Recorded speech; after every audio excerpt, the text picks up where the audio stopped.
Welcome, all brothers and sisters in Christ, to Soulful Scriptures Every Day. We are so glad you're joining us for this deep dive today. Yes, we are so glad you are here. Because we have a really fascinating topic to get into. I want you to picture this for a second.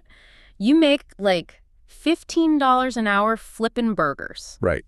Just an everyday job. Exactly. The fryers are humming, your feet ache, and you're just trying to get through a totally mundane Tuesday shift. Oh, man, we have all been there. You just want to clock out. Yeah, you just want to go home. But then the person ordering fries from you is making over $100,000 a month. Which is just, wow, staggering. It really is. And, they are planning to use your face, your confusion, and your personal boundaries to keep making that money. Welcome to the era of ambush content. It is a terrifying premise when you strip away the digital gloss, isn't it? Oh, absolutely. Because you're completely anchored in the physical world, doing a physical job to pay your bills, and someone else just drags you into the digital arena. Without asking. Right, without asking, just to become fodder for their monetization engine. And they do it with absolutely zero warning. Yeah, zero warning at all. So today, we are pulling apart an incredible article written by Anugrah Kumar for the Church Leaders. It's a great piece. It really is. Such a powerful title. Yeah.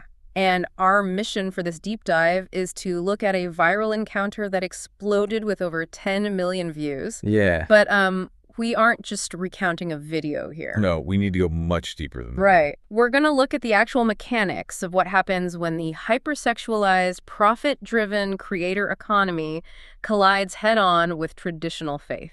And an unshakable moral compass. Yes, exactly. Okay, let's unpack this. We really have to unpack the mechanics of this because the casual scroller might just see a mildly awkward interaction. Right, like just a prank or something. Exactly. But in reality, we're looking at a profound case study in psychological pressure testing and the collapse of social boundaries and really the dark architecture of how the modern internet actually pays people to violate social norms. Yeah, it pays them incredibly well. So let's look at the sheer mismatch of the setup first. It's so vital to understand the asymmetry here before we even get to the millions of views. The asymmetry is the whole point. Right. So the article identifies the creator as a 25-year-old OnlyFans model who goes by Bonnie Blue. Okay. She walks up to the counter of a Five Guys restaurant. She has her phone recording, and her opening line to the young man working the register isn't, I'll take a cheeseburger. Of course not. That would give views. Exactly. Instead, she asks, where are the Five Guys from? Wow. And then barely a second later, she follows up with, are you on the menu? I mean, look at the psychological mechanism she's employing there right out of the gate. Yeah, break that down for us. That is an intentional disruption of a highly standardized environment. Like, when you work in fast food, your brain is running a specific script, right? Oh, totally. Greet the customer, take the order. Process the payment, exactly. And by injecting a sexually charged double entendre into that script, she's banking on cognitive overload. Cognitive overload. That is exactly what it is. And the employee, who later identified himself online simply as Ola, gives the most incredibly genuine human response. What does he say? He just stares at her and says, huh. See, that's the sound of context collapse. Context collapse. Wait, what does that mean? So sociologists use that term when the boundaries between different audiences or like social environments suddenly vanish. Oh, interesting. Yeah, his brain is desperately trying to map her words onto the customer service script, and it's just completely failing. Because it doesn't compute. It's like if you're an actor who walked onto the wrong movie set. Right. That is a perfect analogy. Like Blue is delivering lines for a provocative internet video, while the employee is just trying to read from the fast food customer service script. Right. And she doesn't give him a chance to recover either. She escalates immediately. Of course she does. She needs to keep the pressure on for the camera. Exactly. She says, I didn't know if it was like a special room or you can take me out back.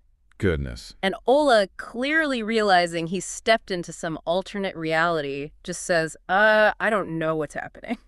Wow. He's so honest. It's like a social DDoS attack. You know, when hackers overwhelm a computer server with so many requests, it just freezes. A social DDoS attack. That is the perfect way to phrase it. Right. She's overwhelming his trained, polite customer service responses with out-of-context, explicit data until his system just halts. And the asymmetry of power here is just staggering. I mean, think about the economic reality of Ola's position for a second. Yeah, he's at work. He is tethered to that register.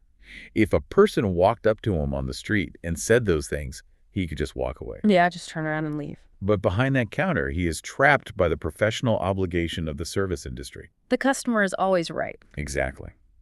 The golden rule is that the customer has to be accommodated. If he breaks character, gets angry, or tells her to get lost, he risks his livelihood. It's basically a hostage situation of social norms. She's using his uniform and his need for a paycheck as a barrier to trap him in her content. That is exactly what's happening. But because he won't play along with the cheap innuendo, she's forced to drop the act. The subtle approach didn't work. Right. So the video shows her making an incredibly direct proposition. She looks right at him and says, "What about after your shift? I mean, I'd want to give you, a good rating." Wait, a good rating? Yeah. We really need to pause on that specific phrase. It reveals the entire worldview driving this kind of ambush content. It really does, because it's the language of Yelp reviews, right? Exactly. Or Uber. Yeah, but she's applying it to human intimacy. She's speaking the language of a purely transactional economy. That's the core of her operational framework. She has commodified herself for her platform, and now she's attempting to commodify him. Wow, yeah. In her reality, everything is content, everything is a transaction, and human worth is measured by digital metrics. A rating, a view count, a subscriber number. Right, and she assumes everyone else operates on that exact same transactional frequency. But then she hits an absolute brick wall. Oh, this is the best part. This is the moment that completely stopped the internet. Ola doesn't get flustered. He doesn't laugh nervously. He looks at her and delivers this firm, unambiguous declaration. He says, "I'm a Christian man and I am waiting until marriage." What's fascinating here is that he doesn't counter her transaction with another transaction. Right. He counters it with a core identity. And you can visibly see her content strategy deflate, like right there on the screen. It just pops like a balloon. Yeah. She makes one last weak attempt asking, "Are you on it?" Referring to the menu again. She just can't let it go. And Ola just gives a flat, "No, I'm not." Incredible. And she just mutters, "Oh, that's a shame." But, let me challenge the sheer shock value of this for a second. Okay, go for it. Because we live in a society that is saturated with hypersexuality. Right, unfortunately, yes. We have entire industries built on shock value. So why does a young guy in a burger joint, simply stating his religious beliefs, send such a massive shockwave across social media? That's a really good question. Like, shouldn't a no thank you be a relatively normal interaction? Well, under normal circumstances, yes. But in the architecture of the creator economy, a calm, principled no is the one response the algorithm doesn't know how to process. Oh, that makes sense. Right. The playbook for ambush creators relies on emotional extremes. Yeah, they want drama. Exactly. They need you to get visibly angry so they can frame you as a quote-unquote Karen. Right. Or they need you to enthusiastically play along so they have a willing co-star. Or they need you to become so flustered that they can mock your awkwardness. They need an emotional spike to keep the viewer's thumb from scrolling past. Exactly that. But Ola didn't give her a spike. By invoking a deeply held traditional Christian conviction, he stepped entirely out of her game. He didn't even play the game. No. He didn't judge her, and he didn't raise his voice. He simply stated a theological truth about his own life and boundaries. Yeah. And, in a digital world characterized by liquid modernity, where values shift constantly based on the situation or the audience. Or the potential for profit. Right, exactly. All right. Encountering someone with a solid, unshakable foundation is incredibly disruptive to that model. It totally short-circuits it. It short-circuited her ability to monetize him. Because you can't build an outrageous viral narrative out of a guy calmly expressing fidelity to God. Amen to that.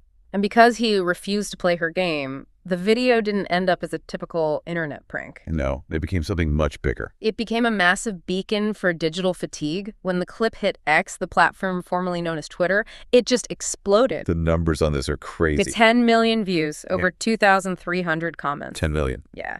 And this minimum wage worker, who explicitly stated he didn't know what was happening, is suddenly thrust into the center of a global conversation. And this is where we see the sociological impact of the event. Yeah. Because the internet didn't mock him. No, not at all. The internet rallied behind him with a ferocity we rarely see. Here's where it gets really interesting, because we get to hear directly from Ola on X, and his grounded nature is just incredible. What did he say? He writes, "Bonnie Blue recording me at work was not on my bingo card for this year, but here we are, I guess." That is just so humble. And the comments are flooded with people fiercely defending him.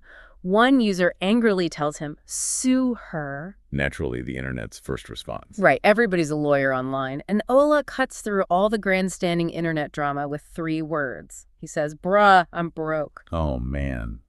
That exchange is a masterclass in the collision of digital fantasy and physical reality. It really is, because the commenter is applying this grandiose cinematic solution like, get a lawyer, take her to court. Right, assuming that everyone on the internet has the resources to fight an ideological legal battle. Yeah, that's not the real world.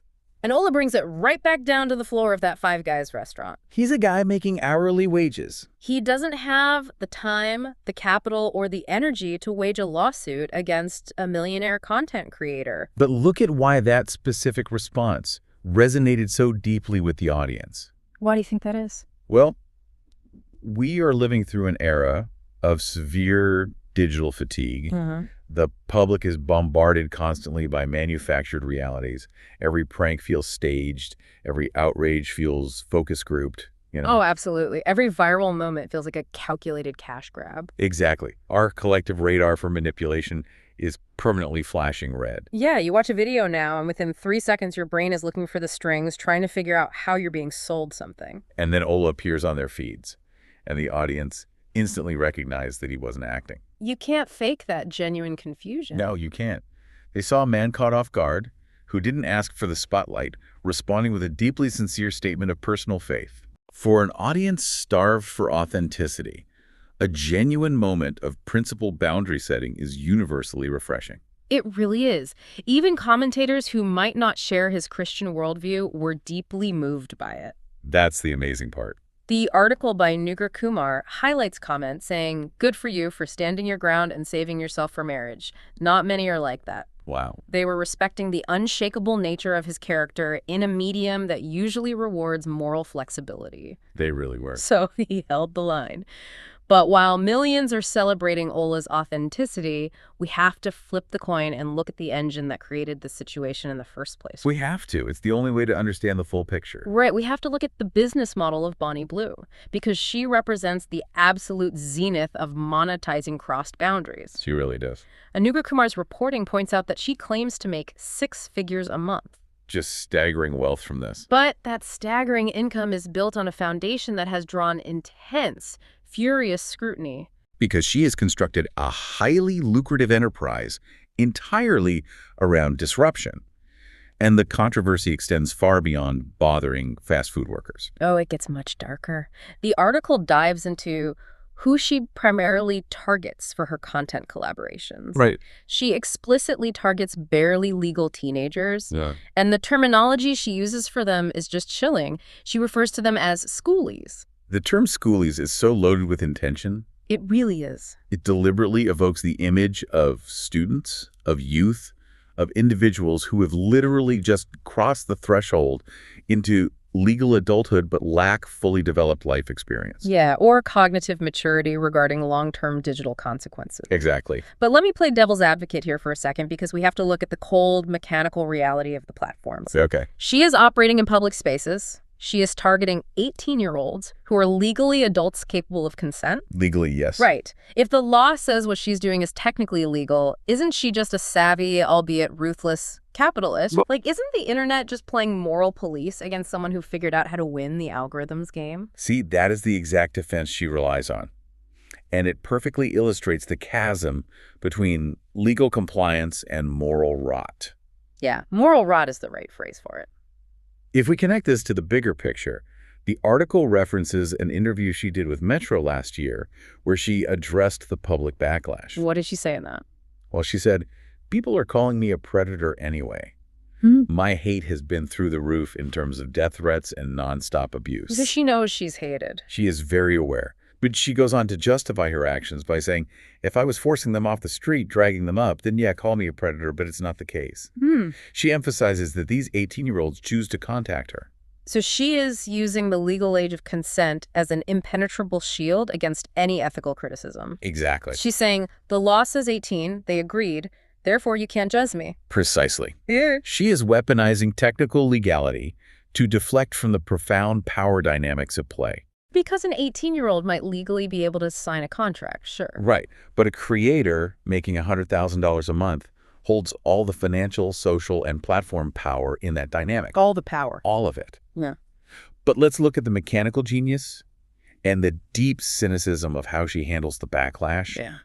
She acknowledges the hate is through the roof.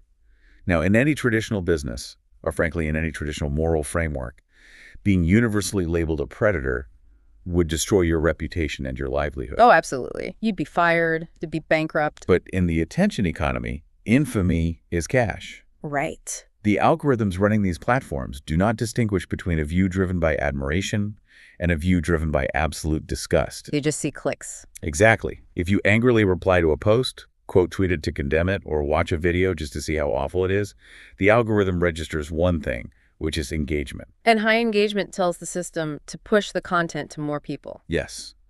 She has realized that moral condemnation actually fuels her financial success. Why? She accepts the predator label because the controversy itself is the primary driver of her six-figure monthly payouts. That is such a grim reality. It creates a closed loop where there is literally zero financial incentive to behave ethically. None? Oh. As long as you stay a millimeter on the right side of the law, the more outrage you provoke, the richer you get. Which is a terrifying thought. And that brings us to the collision of these two incredibly different realities. You have Ola, grounded in his faith, making hourly wages, representing the everyday person trying to live a quiet, dignified life. And you have Blue, making massive wealth off manufactured outrage, treating the physical world as her personal content farm. The contrast is just night and day. So what does this all mean for the rest of us? I mean, if you are listening to this right now as a believer or just as a citizen, have you ever looked around a grocery store or a coffee shop and wondered if you're just an unpaid extra in someone else's monetization strategy? This raises an important question about the total erosion of the third place and the loss of public consent. The third place? Yeah. Sociologists call spaces like coffee shops, parks, and diners the third place. Not home, not work, but shared community space. Oh, I like that term. Right. And historically, we had a shared social contract in those spaces. When you walked into a restaurant, there was an expectation of mutual respect and anonymity. You could just be a person eating a burger. Exactly. But when creators view the physical world merely as a soundstage, and they treat their fellow human beings, people who are fundamentally made in the image of God, as involuntary props to be manipulated for clicks, the whole social contract shatters. it shatters completely. It's the commodification of the public sphere. Ola didn't consent to have his personal boundaries or his faith tested in front of 10 million people. No, he was forced into it. He was forced into it by a camera he never asked for. And that is exactly why the support for Ola was so overwhelming. It wasn't just a defense of one fast food worker's Christian faith. No, it was bigger than that. It was a massive, collective societal backlash against the ambush content model itself. The millions of views and supportive comments were the public drawing a line in the sand. People are demanding basic human dignity in shared spaces. They really are. They are rejecting the premise that just because you are in public or just because you wear a name tag, your personal life and moral boundaries are on the menu for whoever holds the lens. Ola became a cultural hero because he represented the ordinary person holding the line against the commodification of our daily lives. He held the line, and he did it without malice, just with a quiet, unshakable truth. Just a simple no. We have covered so much ground in this deep dive. We started with what looked like a cheap, uncomfortable prank at a burger joint. Right. We unpacked the psychological mechanisms of a social DDoS attack on a captive worker. We explored how a steadfast declaration of Christian faith completely dismantled a transactional, hypersexualized content strategy. It's amazing when you lay it all out like that. And we broke down the dark algorithmic machinery that pays creators to violate social norms. And finally, we saw a massive audience rally around a young man who simply refused to be turned into a commodity. If there is a defining takeaway from this incredible clash of values for you listening today, it is the absolute power of knowing who you are. Amen. In a hyper-digital, heavily manufactured world where the pressure to conform, to perform, or to compromise is relentless, authentic faith is a shield. It really is. When you are ambushed by a culture that demands you play its game, having a foundation built on something eternal rather than algorithmic is your greatest defense. It's your anchor in a sea of manufactured outrage. Which leaves us with a final thought to chew on as we wrap up today. What's that? As the lines between physical reality and digital performance continue to dissolve, and as the demand for endless content grows more aggressive, will holding fast to our deeply personal scriptural convictions become the ultimate act of rebellion? Wow. That's a powerful question. In a culture that demands we put absolutely everything on the menu, maybe the most radical thing you can say is a simple, faithful no. I couldn't agree more. Thank you so much for joining us on Soulful Scriptures Every Day. Keep your faith strong, and we'll catch you on the next deep dive.